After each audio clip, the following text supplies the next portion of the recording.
नमस्कार. मी डॉक्टर शैला दिनकर आपटे. माझ्या कविता संग्रहाचं नाव आहे कुसुमांजली. या भागामध्ये मी कोरोना लॉकडाऊनच्या काळामध्ये केलेल्या कविता सादर करते.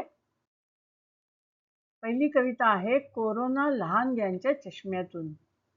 त्यावेळेला लहान मुलांना इकडे-इकडे बागडण्यामध्ये बऱ्याच अडचणी येत होत्या आणि ते खट्टू होत होते. माझ्या छोट्या नातीकडे बघून मी ही कविता केलेली आहे. मे महिना दिवाळी सुट्टी आली न गेली, काही मजा न करता शाळा सुरू झाली.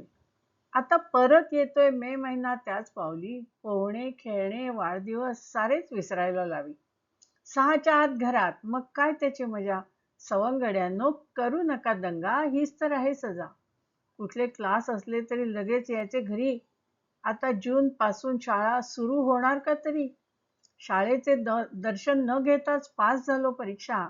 ऑनलाईन वर्गात बसून रुंदावली नाही कक्षा. दुसरी कविता आहे, त्याचं नाव आहे चैत्र. चैत्र महिन्यामध्ये नेहमीच्या वातावरणामध्ये कसा माहोल असतो आणि कोरोनाच्या काळामध्ये त्याच्यात काय बदल झाला, हे ही कविता सांगते. कवितेचं नाव आहे चैत्र.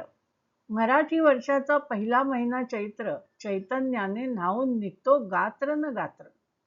नवीन पालवी फुटून झाडे दिसतात पोपटी, रंगीबिरंगी फुलांनी सजतात त्यावर वेलांटी.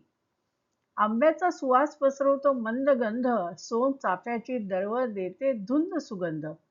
मध्येच अचानक बरसणारी पावसाची सर, इंद्रधनुची कमान तोलून धरते डोईवर. अशी आनंदमयी असते वर्षाची सुरुवात, आंबट गोड पन्हे व डाळ घराघरात.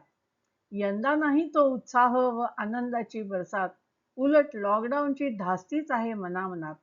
झटकून टाकूया मर्ग, घालू प्रभूंना साकडे, आम्ही कधीच नाही ना केले कोणाचे वाकडे. धन्यवाद.